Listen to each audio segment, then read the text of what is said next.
Olá pessoal, vamos começar a nossa aula de hoje e antes de começar eu queria que vocês entrassem lá no Google Drive, onde nós subimos as aulas de hoje, e lá disponibilizei agora à tarde dois novos arquivos. A aula que nós vamos ver hoje, a aula chamada aula 3.4, plantio de cana, e o manual de plantas daninhas. Vou disponibilizando aos poucos os arquivos para vocês e à medida que eles forem fazendo parte da nossa aula, nós vamos subindo para o Drive. A aula de hoje, pessoal, ela vai constar do plantio da cana, considerações na escolha, etc. Vamos fazer uma pequena revisão da aula passada, quando nós iremos falar a respeito das canas de ciclo precoce, médio, tardio, e também nós vamos falar da cana de ano e meio e cana de inverno, que vai ser bastante importante essa revisão para a aula de hoje, onde iremos conversar um pouco mais sobre o plantio e determinados manejos relacionados ao plantio da cana. Pessoal, para o final da aula de hoje, eu queria que vocês anotassem a seguinte pergunta. Durante a aula, eu vou falar em algum momento qual é a idade ideal para nós fazermos a coleta da muda no campo. Lembrando, essa muda vai ser feita onde? Essa coleta dessa muda vai ser feita em qual lote de plantio? Cana planta, cana de primeiro corte, cana de segundo corte? Explica isso pra gente aí. Eu queria que vocês prestassem atenção e me dissessem mais ou menos, em função da aula de hoje, qual seria a idade adequada para nós fazermos a coleta dessa cana no campo e levarmos ela ao plantio.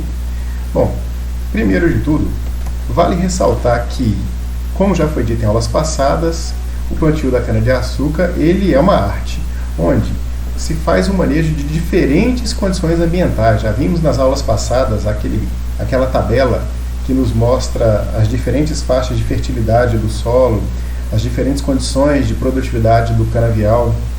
Então, gente, quando nós formos fazer o plantio, lembrando, é um manejo que visa um manejo varietal. Além do manejo varietal, nós temos que escolher condições ambientes favoráveis para esse plantio. Além disso, nós temos que observar que tudo que é feito, todo plantio que é feito no canavial, ele deve levar em consideração alguns fatores bastante importantes.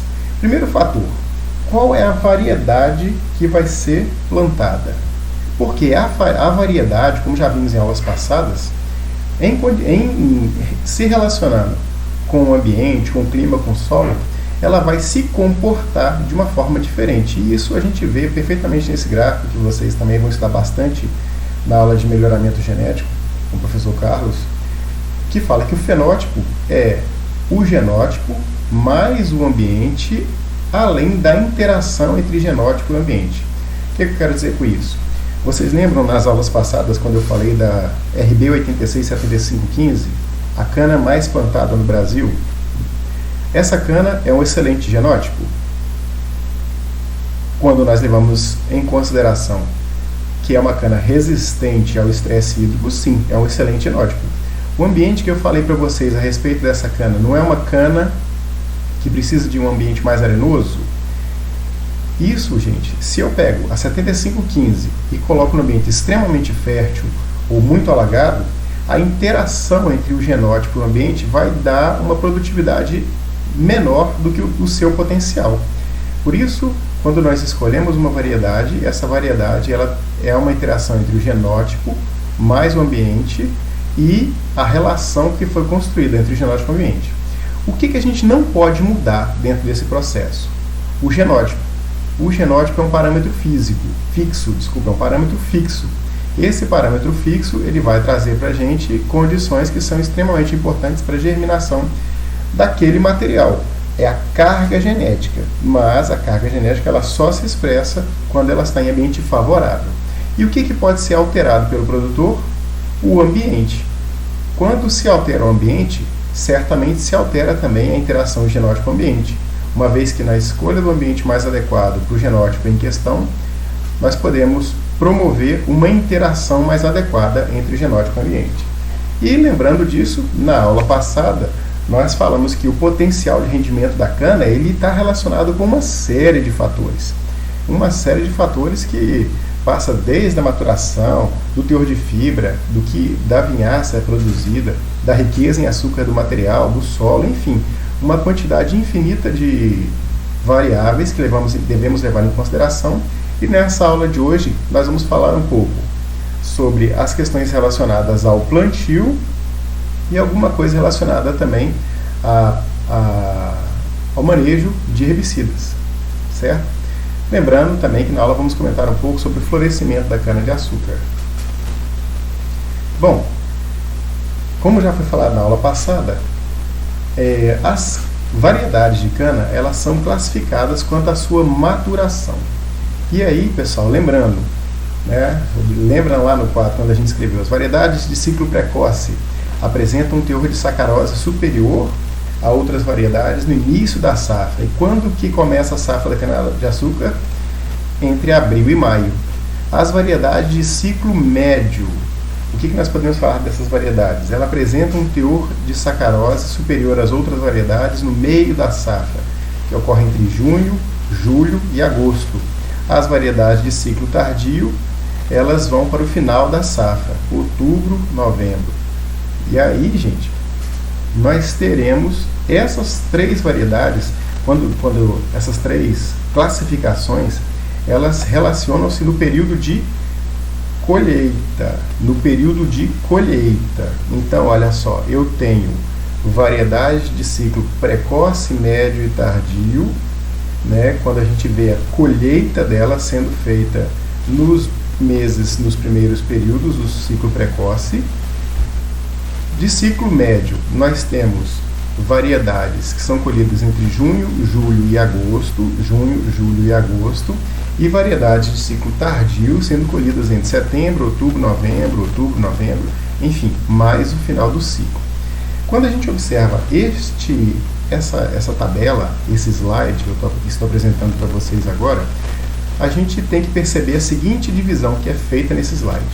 Primeiro, quando nós falamos de colheita, na colheita nós diferenciamos essa colheita em três cores, né? Nós temos aqui a cor vermelha, nós temos aqui a cor azul e nós temos aqui a cor verde. Em função de que nós observamos essa diferenciação? No plantio, em função do plantio. Na classificação de colheita, voltando no slide anterior, nós temos lá a maturação ocorrendo em épocas diferentes. Abril a maio, junho, julho e agosto, e setembro, outubro, novembro, um pouco mais para frente no ciclo tardio. A maturação. A maturação de quê? A maturação de uma cana que foi plantada em algum momento do ano. Como já falamos diversas vezes para vocês, o plantio de cana ele não pode ser todo feito em um único momento. Não temos condições físicas de proceder esse manejo em uma usina, em fazer a renovação e fazer o plantio em função de equipamento, em função da própria viabilidade econômica. Por isso, o melhoramento genético ele trabalhou no desenvolvimento, na classificação, no agrupamento de variedades que são classificadas em canas de ano e meio, canas de inverno e canas de ano. O que a gente observa? Variedades classificadas como canas de ano e meio, canas de inverno e canas de ano. Eu vou começar de trás para frente, talvez fique mais fácil para nós entendermos o processo. As canas de ano, olha só, são canas que elas têm o seu melhor potencial de plantio nos meses de setembro, outubro e novembro. E observe nesse slide que ela está classificada com a cor verde. Na cor verde, vamos observar então a época de colheita da cana de ano. Em cor verde, observamos que as canas de ano plantadas em setembro, outubro e novembro, elas podem ser colhidas em setembro, outubro e novembro.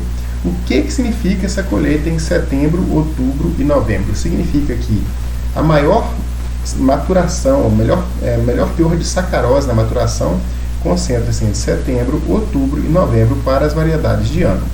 Então, fecha-se basicamente 12 meses entre essas variedades e planta-se e colhe-se aproximadamente com a distância de 12 meses. Por isso, cana de ano. Ainda de trás para frente, cana de inverno. Cana de inverno, olha só, são canas plantadas, são variedades de cana plantada nos meses de junho, julho e agosto.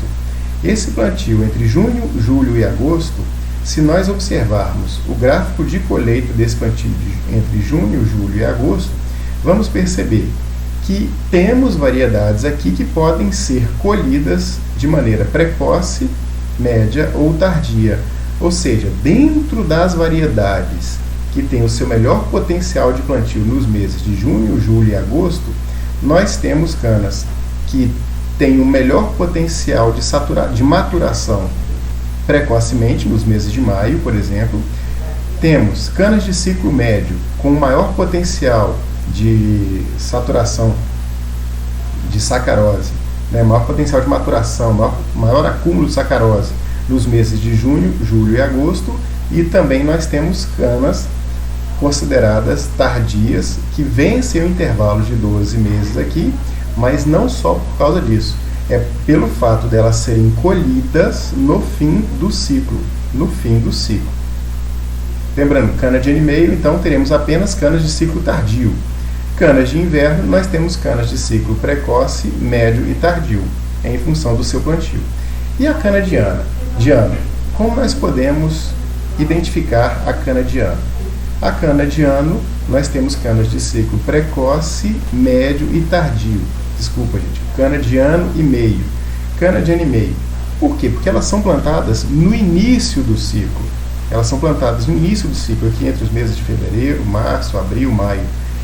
E a sua maturação acontece precocemente, ou seja, a colheita logo no início da safra, em abril e maio, e posteriormente observamos que essas variedades elas tendem a ter uma maturação em ciclo médio e ciclo tardio. Vamos ver um pouco da teoria, um pouco de algumas anotações que nós colocamos nessa apresentação para que vocês tenham um material a ser estudado. O que seria uma cana de ano? Seria uma cana de 12 meses, plantada entre setembro, outubro e novembro, com máximo desenvolvimento de novembro e dezembro. Em abril, diminui após este mês devido ao clima, e a colheita retorna a partir de agosto e setembro. E em função, nós temos várias variedades. Essas variedades elas serão classificadas, como vimos aqui, em canas de ciclo tardio. O máximo desenvolvimento aqui colocado é o desenvolvimento vegetativo da cana. Vamos observar então cana de ano e meio. São canas de 18 meses, plantadas a partir do final de janeiro até o final de abril. Nesse momento elas têm um crescimento restrito, nulo, ou até mesmo um crescimento negativo, ou seja, perda de reservas, em função do clima, de maio a setembro. E um maior desenvolvimento que retorna de outubro a maio, com pico máximo de desenvolvimento entre novembro e abril. Mais para frente nós vamos mostrar uma foto que tende a entender um pouco essa questão da cana de ano e meio. Podendo ser colhida a partir de maio e se estender na colheita em função das diferentes variedades até o mês de novembro. E por fim nós temos as canas de inverno, que são plantadas a partir dos meses de junho, ou seja, nos meses de junho, julho e agosto, considerado o período seco, mas o período frio, e na maioria das vezes essa cana ela necessita de algum tipo de irrigação, nem que seja uma irrigação de salvamento nesse momento inicial. O maior crescimento dela ocorre de outubro a maio, com pico elevado crescimento de novembro a abril, e pode ser colhida a partir do final de junho. E lembrando que cana de inverno nós também temos ciclo precoce, médio e tardio nas canas de inverno. Qual que é a vantagem se nós pudéssemos escolher algum tipo de material para colocarmos em nosso canavial? O ideal, pensando em produtividade, seria escolhermos canas de 18 meses, ou seja, canas de ano e meio. Por quê?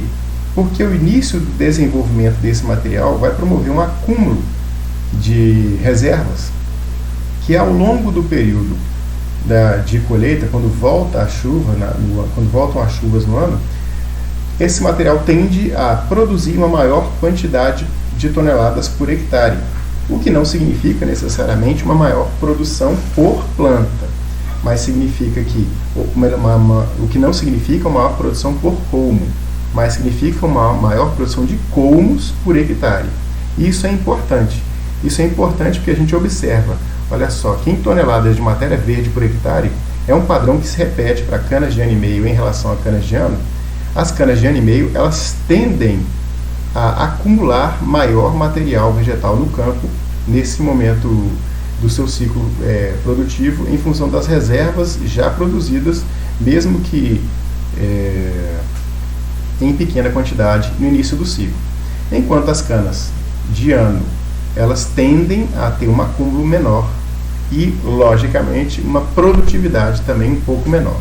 Essa foto aqui talvez ela consiga mostrar para a gente a diferença de uma cana de plantio de ano e uma cana de plantio, uma cana de ano e meio e uma cana de ano. A cana de ano e meio, a gente observa que no período seco ela está sofrendo. Aqui talvez a gente até entenda um pouco aquela questão do crescimento negativo. Ela está fazendo uso das reservas, mas ela ainda não terminou de estender os seus entrenós. Como ela não terminou de estender seus entrenós, quando retorna o período das chuvas, nós temos esse material produzindo uma maior quantidade de toneladas por hectare, no lado aqui da esquerda, né, plantio em janeiro. Quando observamos aqui uma cana plantada em julho, por exemplo, uma cana de inverno, ou que também pode ser uma cana de ano, nós temos esse material com desenvolvimento vegetativo, afinal de contas ele já pega a fase das chuvas na sua germinação, então uma cana que vem muito bonita, mas ela está atrasada em relação ao desenvolvimento de material vegetal, como já foi visto na cana de ano e meio. Essa cana de ano e meio, então, ela tende a recuperar a sua produção muito mais intensamente, apesar de, nesse momento, ela poder apresentar até uma taxa de crescimento negativo. Isso é importante a gente ter em mente porque esse material ele tenderá a produzir maior quantidade de matéria verde por hectares e, assim, logicamente, uma maior quantidade de açúcar, onde, no fim das contas, o que nós queremos no plantio de cana é açúcar. Lembrando sempre que é importante a gente planejar a colheita em função do florescimento da cana.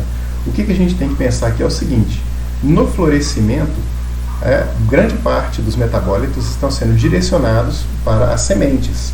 E, logicamente, o que observa-se com isso é uma perda de açúcar. Se nós observarmos aqui, olha, bastante interessante essa foto, o processo de chochamento que aconteceu da direita para a esquerda, onde a cana que apresenta a flor, ela está isoporizada. Se ela está isoporizada, ela não tende a produzir um bom material em relação ao acúmulo de açúcar. Vou voltar aqui na pergunta que eu fiz no início da aula. A pergunta que eu fiz no início da aula, só para lembrar vocês, foi o seguinte: qual seria a idade adequada para nós fazermos o plantio da cana-de-açúcar? Lembrando que em cana nós não plantamos semente. Em cana nós plantamos gemas, é uma propagação vegetativa, uma propagação clonal. Nós plantamos e queremos que a gema reproduza e não que as sementes reproduzam. E aqui vamos considerar o seguinte: se a cana ultrapassou o seu período de colheita de aproximadamente 1 ano, nós temos um material isoporizando. Esse material isoporizado, ele é um material adequado para plantio? Fica essa reflexão para que vocês me respondam em algum momento da aula qual a idade mais adequada para plantio dessa cana. Tudo bem? Vamos passar? Lembrando que tem 2 slides aqui, onde nós colocamos algumas informações que já foram colocadas na aula passada, mas vale uma revisão rápida, né, a respeito da cana-de-açúcar. Bom, a cana cresce em latitudes de 35 norte a 30 graus sul, altitude variando de 0 a 1000 graus, por isso é considerada uma planta tropical. Ela necessita de 1.000 a 1.500 milímetros de chuva para atingir uma boa produtividade. O período de maturação deve ocorrer durante os meses secos, porque não queremos carregar água para o canavial, nós queremos carregar açúcar. E os meses secos são extremamente importantes para a gente ter uma cana mais desidratada. Para obtenção, para a brotação, as temperaturas elevadas na ordem de 32 a 38 graus são desejadas, enquanto que o amadurecimento nós gostaríamos de canas com menor temperatura. É uma planta que precisa de uma saturação luminosa no ótimo entre 10 e 14 horas e por ser uma planta C4, né? Ela precisa de mais luz. Bom, em relação ao florescimento, quais são os prejuízos que nós podemos encontrar no canavial? Primeiro, a paralisação do crescimento vegetativo. Segundo, as brotações indesejadas pelo fato da planta entrar em senescência. Se ela está entrando em senescência, ela tende a brotar. Afinal de contas, ela entende que está morrendo e, por isso, precisa emitir alguma forma de sobrevivência. Se a planta ainda está em fase de crescimento, os prejuízos serão maiores porque ela ainda nem atingiu seu potencial máximo. E assim, observaremos uma redução no tempo de armazenamento da planta viva no campo, uma vez que cana-de-açúcar que floresce no campo é prejuízo para o produtor. Bom, sabendo disso, observamos essas duas situações aqui e eu quero que vocês me respondam no fim da aula. Qual a época adequada para nós procedermos o corte das mudas de cana-de-açúcar? Aqui nós temos um material que é bastante interessante, que é a RB 975201, onde esse material ele tende a ter uma grande uniformidade de açúcar do início ao fim da planta. Aqui nós estamos observando a parte apical da planta e a ausência de isoporização nesse material. Pessoal, vamos falar um pouquinho agora sobre o planejamento, as definições de plantio, o que é importante nós temos em mente aqui nesse momento da lavoura de cana-de-açúcar. Primeiro, gente, a lavoura de cana-de-açúcar ela deve ser dividida em talhões. Em que nós iremos basear a escolha dos nossos talhões? Primeiro, devemos pensar talhões homogêneos. Homogêneos em relação a quê, pessoal? Homogêneos em relação à fertilidade, homogêneos em relação a tipo de solo, homogêneos em relação à área de encosta, homogêneos em relação à umidade relativa. Isso tudo é importante para que a gente tenha em mente o plantio adequado, uma vez que a cana-de-açúcar responde muito bem à classificação do material do solo onde ela vai ser plantada. E a divisão de talhões, conforme nós conversamos na aula passada, ela basicamente deve ser feita em função da colheita, uma vez que o que nós desejamos na cana-de-açúcar é o menor pisoteio de máquinas possível. Então, meus queridos, quando a gente faz o plantio da cana-de-açúcar e quando a gente busca colocar carreadores ou estradas de circulação no meio do canavial, esses carreadores devem estar distantes uns dos outros aproximadamente o volume da colheitadeira. O que eu quero dizer com isso? Se a colheitadeira ela demora aproximadamente, por exemplo, uns 300 metros do início do corte até o final do corte para ela lotar o seu reservatório, seria interessante, mais ou menos nessa região, uma estrada para que possa ser feito o descarrego dessa colheitadeira, evitando assim manobra de caminhão dentro da área de colheita, reduzindo o pisoteio e aumentando a vida útil da soqueira, a qual nós vamos comentar um pouco sobre ela daqui a pouco. Qual o espaçamento mais adequado a utilizar para a cana-de-açúcar? Como hoje em dia estamos trabalhando espaçamentos relacionados a máquinas, o espaçamento mais adequado é aquele espaçamento que atende ao rodado do trator. Por isso, nós temos que colocar um estande de plantas, sim, dentro do campo, mas o ideal é vocês pensarem o seguinte: o trator, a colheitadeira, elas devem passar com seu rodado na entrelinha da cana-de-açúcar, tanto no plantio como na colheita e posteriormente nas operações de adubação de soqueira ou de qualquer manejo que deva ser feito em soqueira. O tratorista ele tem que ter condições de desviar da planta e fazer todas as operações de rodado apenas nas áreas de entrelinha. Por isso, essas operações elas devem ser planejadas, pessoal, em função do rodado. E quais os tipos de plantio que nós podemos fazer na cana-de-açúcar? Nós podemos fazer plantio direto, plantio convencional, nós podemos levar uma série de fatores em relação a isso. Mas no preparo do solo, como a cana-de-açúcar é uma planta que basicamente nós fazemos uma única intervenção de solo a cada período de plantio, e esse período de plantio ele não se repete anualmente, uma vez que a colheita da cana ela é feita e o material que ficou no solo, que a gente chama da soqueira, ela permanece no solo e rebrota, e esse material rebrotado ele é colhido, o preparo da cana é interessante que você faça um plantio, um preparo bastante bem feito, eliminando camadas compactadas em subsuperfície, eliminando restos de soqueira de plantios anteriores, se possível fazendo uma incorporação de algum material de dicotiledônia, né, como já viemos conversando até em outras disciplinas também, uma vez que cana é monocotiledônia e a dicotiledônia ela vai entrar fazendo um vazio sanitário. Esse vazio sanitário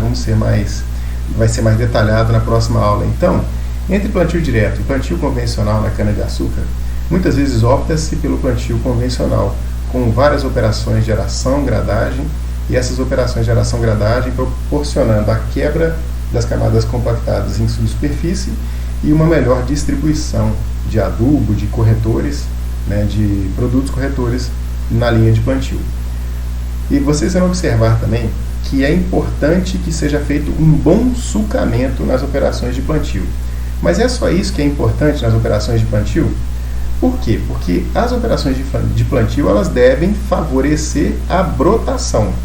Uma vez que o plantio é realizado a cada 6, 7, 8 anos na mesma área, e as colheitas anuais elas são feitas todas baseadas em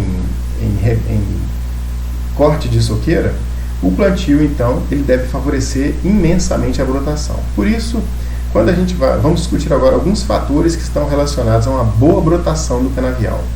Gente, de maneira geral, a temperatura ela vai influenciar de forma diferente nas diferentes variedades. Por isso, no plantio, o que seria uma regra interessante para o plantio? Deve-se evitar temperaturas menores que 10 graus no plantio. Variedades que não se adaptam muito bem a ambientes frios, elas não devem ser plantadas, uma vez que temperaturas muito baixas elas influenciam na não brotação das gemas, podendo provocar até injúrias nessas gemas, e uma vez que elas não germinam, a planta vai sofrer uma quebra, o canavial vai sofrer uma quebra de estande, ou ainda essa quebra de estande ela pode ser ela pode causar consequências muito desagradáveis e onerosas, uma vez que o estande não satisfazendo, as operações de replantio deverão ser feitas com mais intensidade. Por isso, uma brotação considerada ótima é uma brotação que ocorre com temperaturas entre 27 e 32 graus como sendo ótimo. Operações acima de 10 graus e abaixo de 20 graus, elas ocorrem? Sim, mas de maneira lenta, podendo promover um atraso no desenvolvimento da planta. Outra questão bastante importante é o teor de água adequado na época do plantio e a aeração adequada. A falta da água prejudica, a baixa aeração vai também prejudicar, porque a planta precisa de uma grande respiração, de oxigênio, de ar no solo para poder respirar.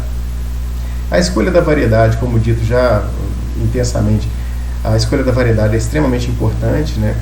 Porque cada variedade ela vai ter um comportamento diferenciado de brotação, e a escolha da variedade ela vai interferir na brotação dos toletes na soqueira, né? O que a gente quer dizer com isso? Variedades com boas brotações de soqueira, de toletes, nem sempre dão boa brotação de soqueira e vice-versa. E, resumindo essa história, a escolha da variedade, você vai ter um canavial mais longevo ou não. Você pode ter bons materiais que têm boa germinação nos momentos iniciais e materiais que não têm tão boa germinação nos momentos iniciais, que podem ser longevos. De novo, é bastante importante você conhecer o material, o genótipo que você está trabalhando, e como uma opção já tem o catálogo da Ridesa como um catálogo interessante para vocês observarem materiais de plantio, e aí vocês poderem definir a época adequada de plantio. Outro detalhe que deve ser levado em consideração é o seguinte: a presença de bainha na palhada. A bainha ela é um obstáculo mecânico que impede o contato entre a gema e o solo. E quando a gente está falando da gema e o solo, nós estamos falando da gema e a água que está no solo. Esse contato da gema com a água, se atrasado, também irá atrasar o desenvolvimento da gema. Contudo, vale ressaltar que esse material também é um isolante térmico. Em épocas de altas temperaturas e baixas temperaturas, ele tende a manter uma homogeneidade na planta. A retirada da palhada seria um processo interessante, mas é extremamente oneroso, trazendo a inviabilidade econômica para o processo. Porque a retirada da palhada iria promover uma aproximação da gema com a umidade do solo e assim a planta teria uma resposta mais adequada. Bom, para resolver esse problema da palhada, ao invés de retirarmos a palhada, qual que é uma solução encontrada para o canavial, para você fazer o plantio de um canavial? A solução, gente, é o aumento da população de gemas por metro quadrado de suco. E esse aumento da população de gemas, ele vai justamente suprir aquela gema que não germinou em função de não ter hidratado adequadamente ou não ter sido, não ter conseguido perceber a temperatura adequada no processo. Então nós iremos aumentar a quantidade de gemas no solo. Qual quantidade de gemas no solo? Aproximadamente 15 gemas no solo.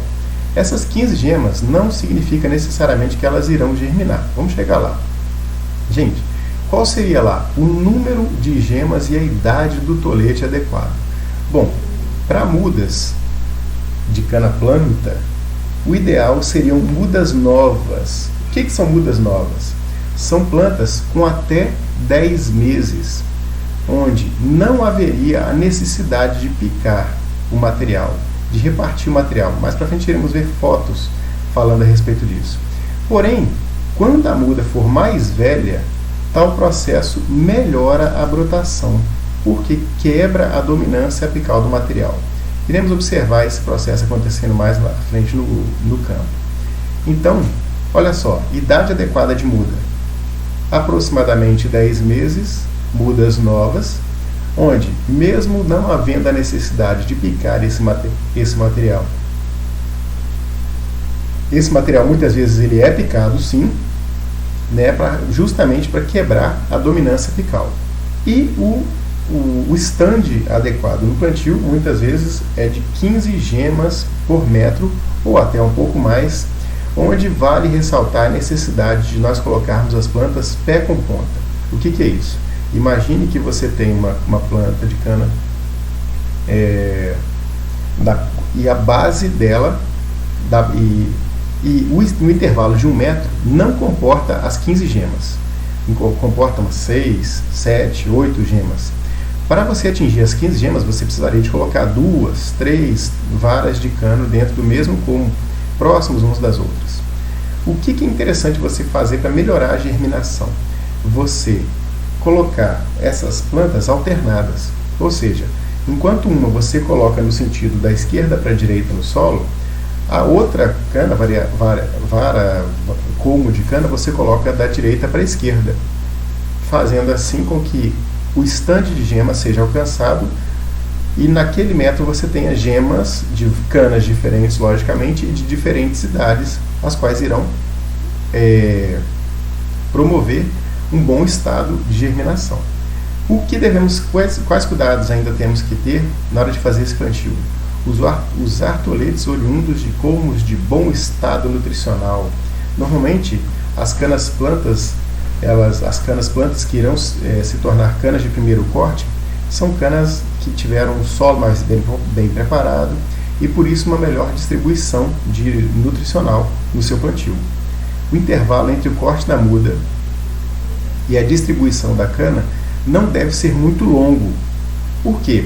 Porque esse armazenamento da cana promove a perda de peso. E quando a gente está falando perda de peso, basicamente nós estamos falando de perda de água. E essa água existente no cômodo é extremamente importante para auxiliar no processo de germinação da cana-de-açúcar.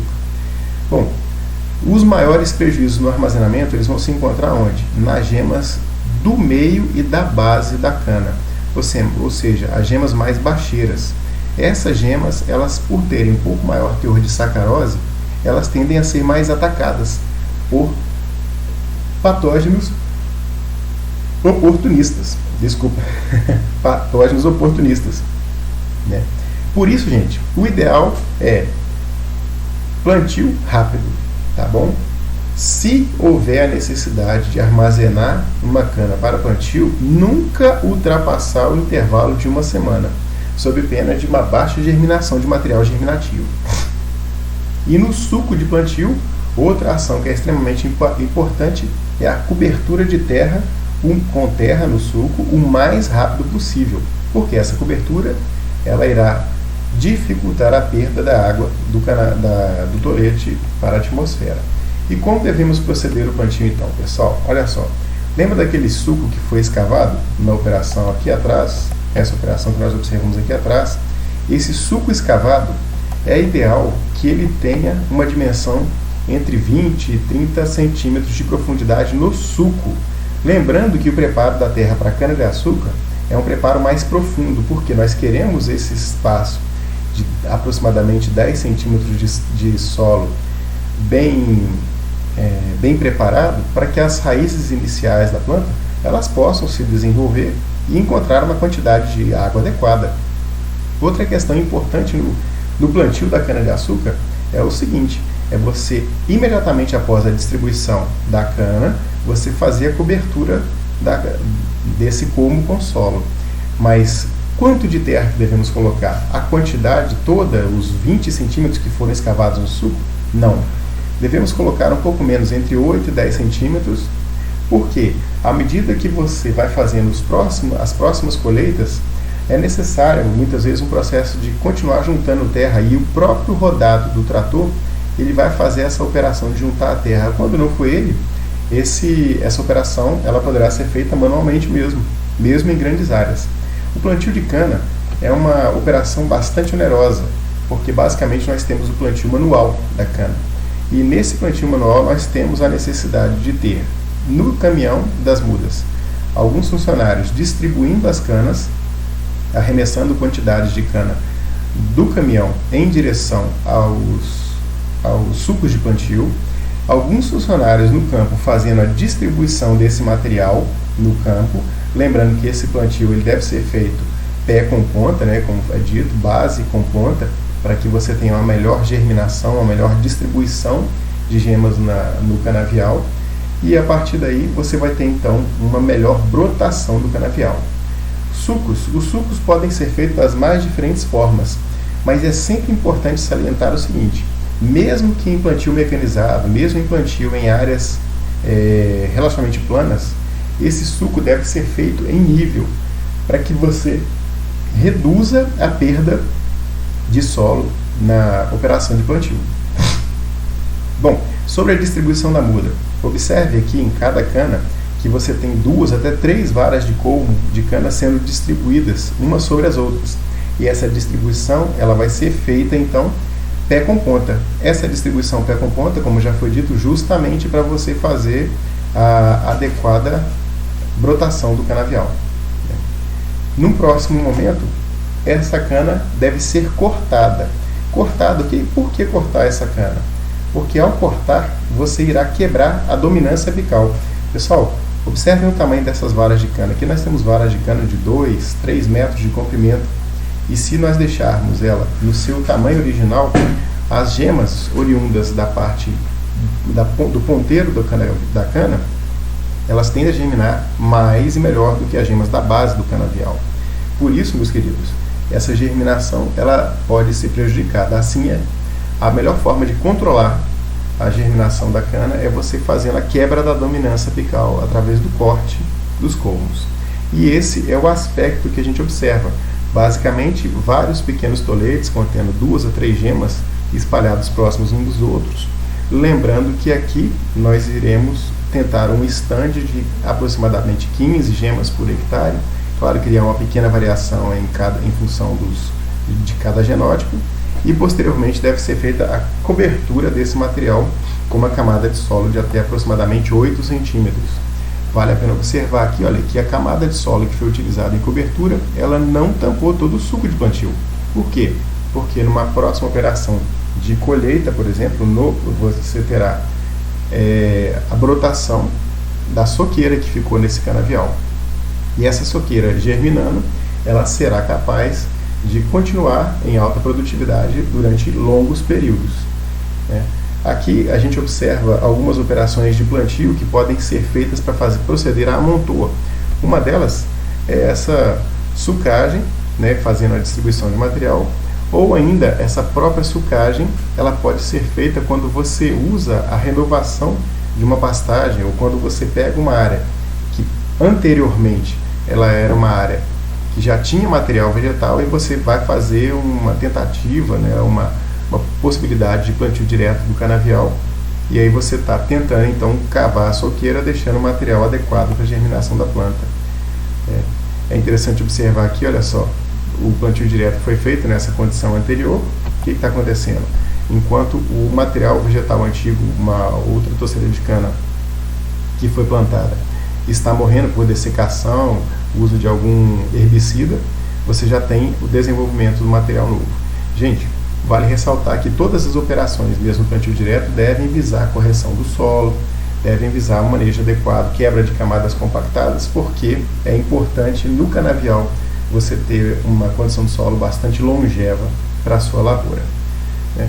E assim a cana, depois de algum tempo já estabilizada no campo, a gente observa que ela é uma cana no limpo, e certamente uma cana no limpo, pelo fato dos momentos iniciais de brotação da cana não serem muito intensos, nesse momento inicial provavelmente vamos observar uma boa competição de plantas daninhas no canavial. E em algum momento dessa aula nós vamos comentar um pouco mais sobre isso. Bom, lembrando que a colheita da cana ela pode ser feita tanto manualmente como de forma mecânica, né? E o que deve ser levado em conta na colheita mecânica, meus queridos, é não acontecer isso que vocês estão vendo aqui, olha. Observe como o corte da cana colhida foi feita muito alto. Esse corte alto ele é uma porta de entrada para uma série de patógenos no canavial, porque você ainda deixa no canavial boa parte dos entrenós baixos, e esses entrenós mais baixos eles são riquíssimos em açúcar, e ficando no canavial é perda para a usina, e é perda uma vez que esse material ele não vai permitir um bom desenvolvimento dos perfilhos que virão, né? Por isso, a gente tem aqui um equipamento de colheita mecânica antigo, que nem é mais tão utilizado pensando em usina de cana-de-açúcar, né? Talvez esse material ainda seja utilizado quando se pensa em fazer cana picada, cortar uma silagem de cana, mas para a usina não se trabalha com esse material. A rebrota de um material nessas condições, ela é uma rebrota que fica com muitos pedaços de cana, e esses pedaços de cana eles interferem negativamente o estabelecimento de novos canaviais. Observe uma outra coisa interessante aqui nesse material. Material de corte mal regulado, navalha mal regulada. O que a gente observa na parte superior da cana? Um esmagamento. Esse esmagamento ele é uma porta de entrada para uma série de patógenos. Veja como esse internó está severamente prejudicado por ataque de patógenos e prejudicando assim a brotação de novos perfilhos nessa cana. Uma vez que os novos perfilhos também, a gente pode observar, virão perfilhos altos. E esses perfilhos altos, eles irão rapidamente encher de raízes o suco de plantio, fazendo com que a longevidade da cana seja menos eficiente. E aí, no momento de colheita de cana mecânica, de cana mecanizada, quando as máquinas não tinham a eficiência de corte baixo, havia uma renovação da soqueira do canavial muito precoce, por volta dos 3 anos após o plantio, o que tornava a operação, via de regra, inviável economicamente, né? Aqui a gente está vendo então agora o desenvolvimento de uma soqueira de corte mecânico, né? Mas vale lembrar também que não é só a colheita mecânica. Basicamente a colheita mecânica ela veio há muito pouco tempo, basicamente são 20 anos de maquinário sendo desenvolvido para colheita mecânica. Lembrando que estamos em 2020, então 2010, 2000, praticamente as primeiras máquinas de colheita mecânica eficientes, elas começaram a surgir por volta dos anos 2000, né? E aí sim, toda uma tecnologia de plantio foi feita. uma tecnologia de colheita foi feita para que esse material pudesse ser então melhorado e a colheita mecânica de fato fosse implantada no canavial. A gente sai dessa condição de colheita mecânica para uma condição um pouco mais homogênea, onde podemos observar aqui, nesse momento, que a colheita mecânica ela não deixa perfilhos altos, ela não deixa restos de canavial alto. E assim nós podemos trabalhar com essa cana durante um bom tempo. Pessoal, caso vocês tenham alguma dúvida, vale ressaltar que estamos online lá no WhatsApp, tá? Mandem as dúvidas para a gente aqui. Sobre o corte manual. O corte manual ele é uma excelente forma de colheita, pensando na manutenção do canavial, porque o trabalhador bem treinado, ele irá fazer um corte em bisel, um corte único na base da cana e aproveitando o máximo possível o material cortado. E uma outra coisa bastante interessante nesse corte manual é o fato do trabalhador fazer uma retirada do ponteiro de uma forma mais criteriosa. Ele consegue fazer um corte mais na extremidade, aproveitando melhor o material vegetal e ficando menos material vegetal no campo, levando uma maior parte do colmo para a unidade de moagem. Bom, quando a gente observa aqui, olha, essa cana, uma cana de primeira rebrota, e é interessante a gente observar isso aqui, olha, que nós temos uma entrelinha limpa e uma entrelinha suja. Por que nós temos essa operação aqui, uma entrelinha limpa, uma entrelinha suja? Lá na aula de pragas e doenças, nós iremos observar a importância de mantermos áreas limpas no canavial. Ao contrário de muitas culturas, a cana-de-açúcar ela precisa de áreas limpas no canavial para reduzir pressão de pragas e doenças. Mas será que seria só isso? Ou teriam outras possibilidades de refletirmos? Alguém pensa em mais alguma coisa, além das pragas e doenças? Qual que seria a função desse material vegetal? Pensem aí, anotem, para a gente ver se a gente chega mesmo numa conclusão parecida. Bom, esse enleiramento do palhiço produzido na cana, ele pode ter uma função bastante interessante. O manejo das plantas daninhas na cultura da cana-de-açúcar. Bom, e esse manejo de plantas daninhas, ele deve ser levado em consideração tanto na cana-planta como na cana-soca. E aí, meus queridos, olha só, vamos observar aqui, olha, esse período de convivência e de controle de plantas daninhas na cultura da cana-de-açúcar. Olha só, gente, para cana de ano, para cana com plantio de ano, cana de ano e meio e cana-soca. Cana de ano, nós temos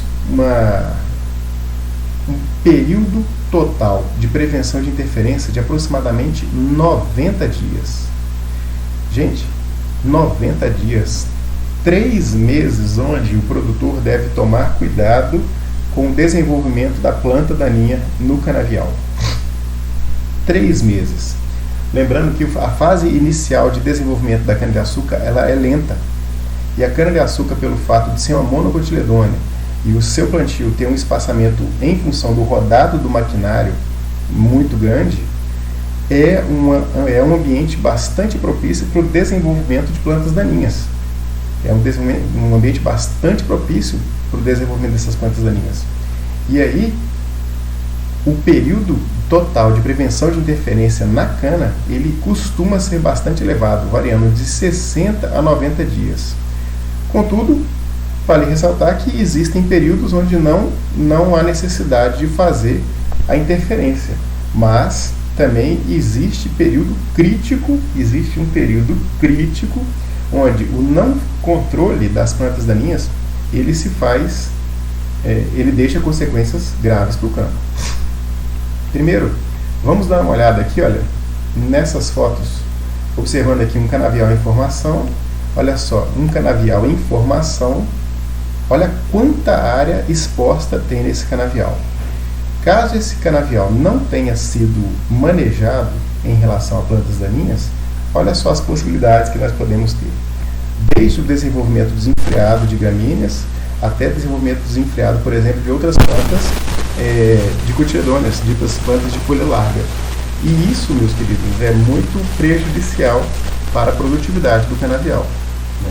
é bastante prejudicial. Por isso, maneiras de controle são bastante interessantes para pensar em planta daninha. Aqui o que nós observamos, por exemplo, uma roçada. É bastante importante de observar isso. Mas vamos reforçar aqui agora na aula o que seria esse período total de prevenção à interferência, período anterior à interferência e período crítico de prevenção da interferência. Gente, olha só. Vamos imaginar aqui, olha, os indicadores de eficiência nos programas de manejo. O primeiro indicador que nós temos é o período inicial sem controle, o PAI, que seria o período anterior à interferência. O que é isso? Seria o número de dias dentro da lavoura canavieira onde o fazer ou não fazer controle, ele não tem eficiência na cultura.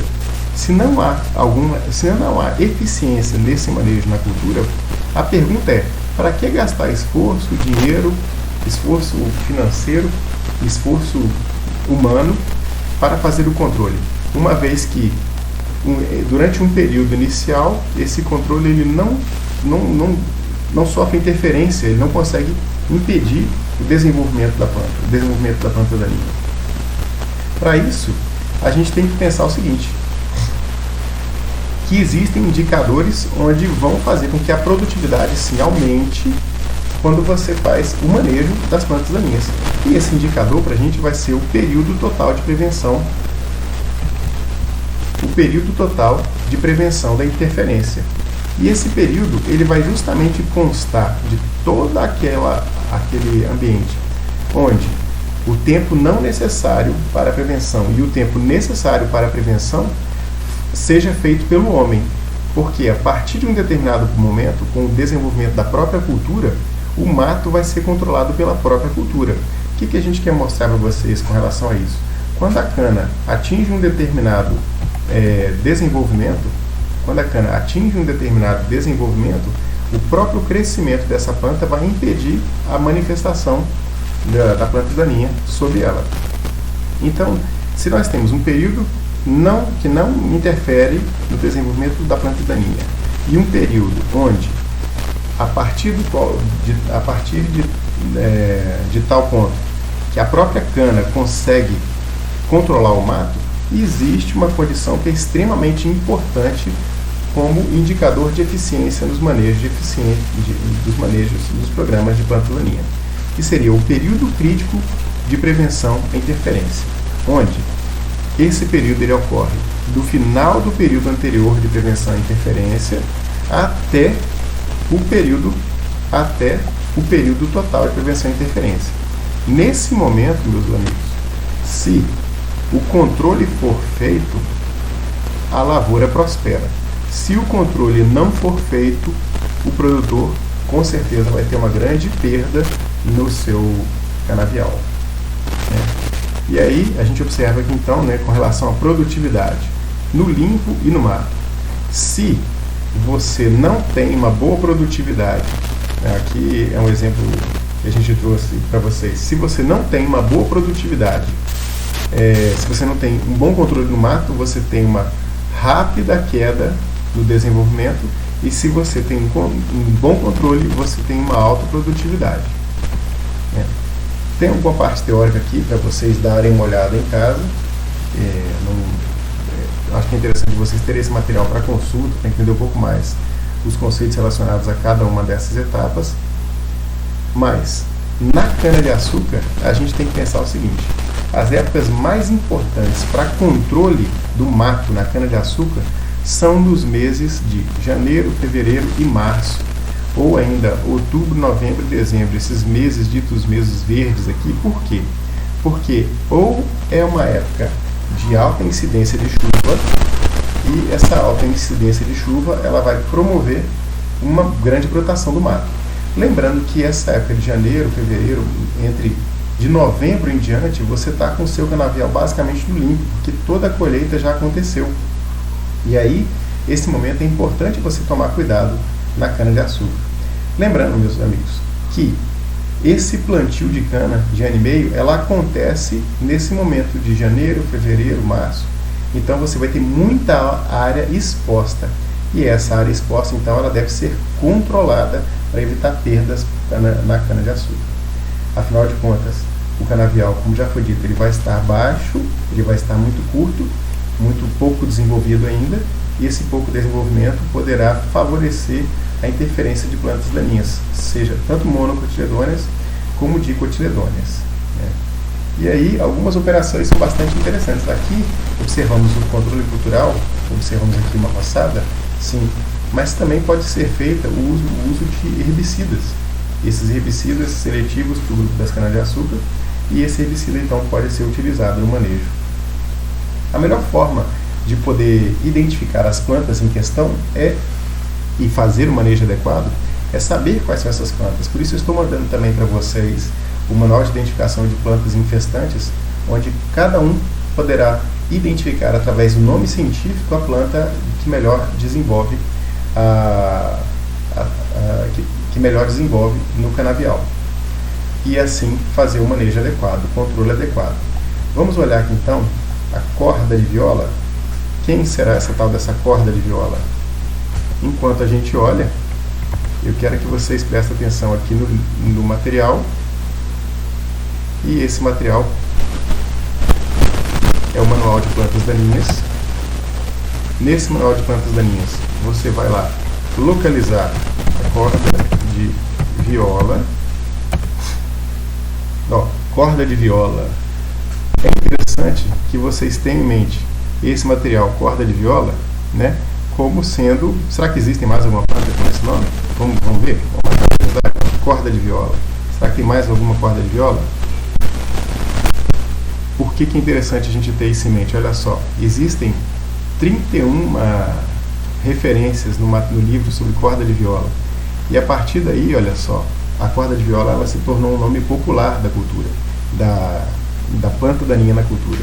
Por que é importante você saber disso? Porque quando você olha a corda de viola, vários tipos de corda de viola, são várias espécies diferentes atacando a planta, atacando o seu canavial. E aí, na hora de fazer a escolha adequada do herbicida a ser utilizado no manejo, no controle dessa corda de viola, é interessante que você reconheça a espécie identificada no campo para que você possa, de novo, escolher um princípio ativo mais adequado para esse controle.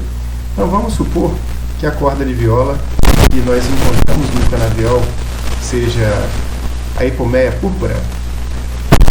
Então, encontrei a Ipomeia púrpura. Vamos novamente repetir aquela famosa consulta no site de referência. Qual vai ser o site de referência que nós vamos consultar? Quem falou Agrofit acertou? Vamos ver como é que está a nossa internet aqui. Agrofit. Quem falou Agrofit acertou aí, né? Então, vocês podem fazer o teste da consulta, né? Lembrando, de entrar aqui no Agrofit, que é a plataforma do Ministério da Agricultura responsável para você fazer a consulta de pragas e doenças. Aqui, olha, você vem em pragas, plantas daninhas, espera abrir a consulta.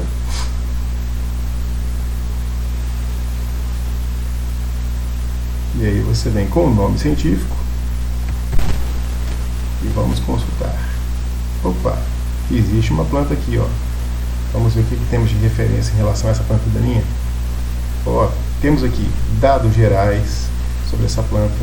Nós temos aqui alguma coisa sobre a praga, né? Alguma informação sobre a filotaxia dessa praga, né? O tamanho que ela atinge. Mas vamos direto aqui, ó, produtos indicados. Olha só como temos uma quantidade grande de produtos indicados. Vamos aleatoriamente um produto qualquer aqui, olha. Vamos escolher, por exemplo, esse produto, né? A partir do produto escolhido, é interessante nós lermos bastante informações a respeito desse produto, irmos lá em bula, por exemplo, na bula do produto. Ele está travado. Vamos achar um produto que esteja liberado aqui, ó. Bula e rótulo. Vamos na bula do produto aqui, um produto que está liberado. Vamos à bula do produto e aí vocês vão observar aqui, ó.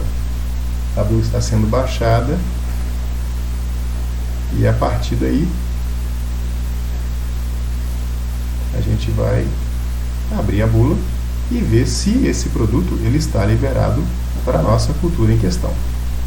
O produto tarja vermelha, usado em arroz, cana-de-açúcar, usado em cana-de-açúcar. Se ele é usado em cana-de-açúcar, nós podemos então fazer a consulta em identificar as espécies que esse produto consegue alcançar, a dose adequada para poder fazer a aplicação e o volume recomendado da calda por hectare. Futuramente nós iremos fazer uma aula explicando essa regulagem sobre o volume adequado e como que a gente vai preparar essa calda, como a gente vai preparar esse tanque de pulverização para usar na aula, para usar no nosso canavial. Tá certo, gente?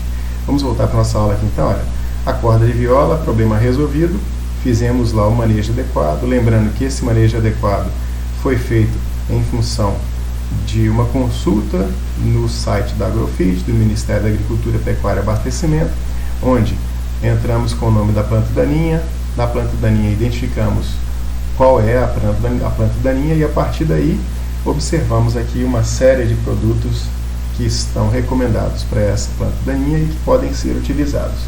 Vale lembrar que ao final da consulta devemos sempre conferir se o material ele está vamos ver aqui, se a bula desse material ela atende a cultura em questão. No caso, como a gente viu, a bula desse produto que nós estamos utilizando, não vou ficar falando de produto aqui para dar